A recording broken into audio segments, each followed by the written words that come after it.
player health and safety came up in a variety of the presentations and discussions today. The rules changes, the changes to our policies, the changes to our protocols have all resulted in changes to our culture, and that is something that we're very pleased about. We're seeing a 35% reduction in the last 3 years in concussions alone. That is a very positive trend. We have the new medical timeout this year, which has been used twice. Both times we think protecting our players, which is something that we believe is certainly our priority. We also spent a fair amount of time on international. We talked about our series of regular season games. We actually had a vote today on that, which extended our agreement to play international regular season games and expanded it also. We are going to be able to play games outside of the UK, whether it's Mexico or Germany or other markets. That's something that the committee approved a couple of weeks ago, and the ownership unanimously approved it today.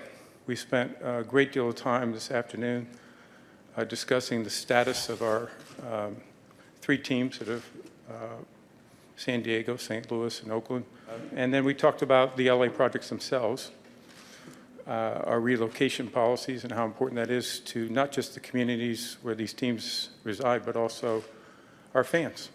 And that's a high priority for us. So I think the ownership was very thoughtful today. They expressed, obviously, a great deal of concern for the communities where these teams are playing now, wanting to continue to be there and be successful long term, but also recognizing that we need to find long-term solutions here. I think there's also interest in being back in the entertainment capital of the world. But we have to do that right, and there's a process. Our relocation policies are important. We need to make sure we follow those closely. Fantasy football, and I draw a distinction with season-long fantasy and daily fantasy. It is not, from our standpoint in the league, we have not taken any equity positions. We have allowed this to happen on advertising. There are sponsorship opportunities in the stadium, but not with our logos and marks. We're following other leagues in that case, in the sense that other leagues have taken equity positions. And we feel that a cautious approach is the right way. But we're protecting our game. And in daily fantasy, it's hard to see the influence that it could have on an outcome of a game, because your individual players are picking different players from different teams, mashing them up, if you might call it that.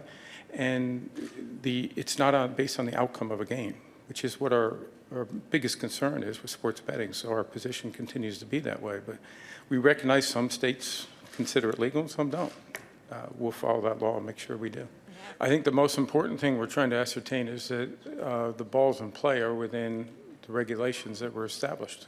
That's the core of the issue, is protecting the integrity of the game and making sure that the game is played within the rules.